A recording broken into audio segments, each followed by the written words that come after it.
Impulsar a formación profesional no eido sanitario é o obxectivo do convenio que hoxe asinaron as Consellerías de Sanidade e de Educación. Vai orientado, por unha parte, a fomentar a formación profesional dual dos nosos alumnos en centros do Sergas, que dentro do ámbito da formación profesional se vai poñer en marcha conxuntamente con Sanidade un sistema de acreditación de competencias para os profesionais do Servicio Galego de Saúde, e tamén algo que agradecemos moito é a formación do profesorado, que vai poder facerse en certa medida en colaboración cos profesionais do sistema sanitario. En canto a FP Dual, implantarase de entrada no ciclo de imaxe prodiagnóstico. O seu alumnado poderá realizar prácticas remuneradas en centros do Sergas mentre se forma. O que vamos a facer é habilitar a formación dual para que os técnicos que fagan diagnóstico pola imaxe podan facer prácticas remuneradas, neste caso, nas nosas instalacións no ámbito da resonancia magnética e do TAC.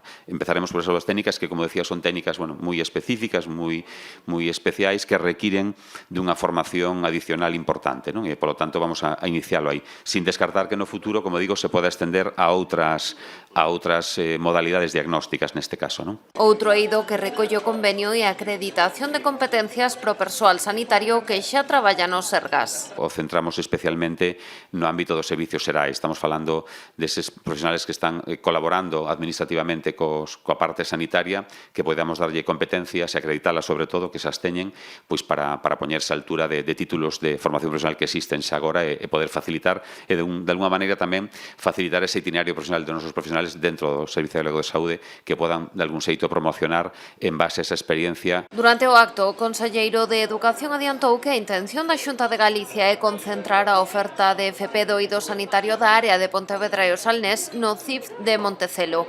Actualmente neste centro poden cursarse os ciclos de farmacia comunitaria e anatomía patolóxica.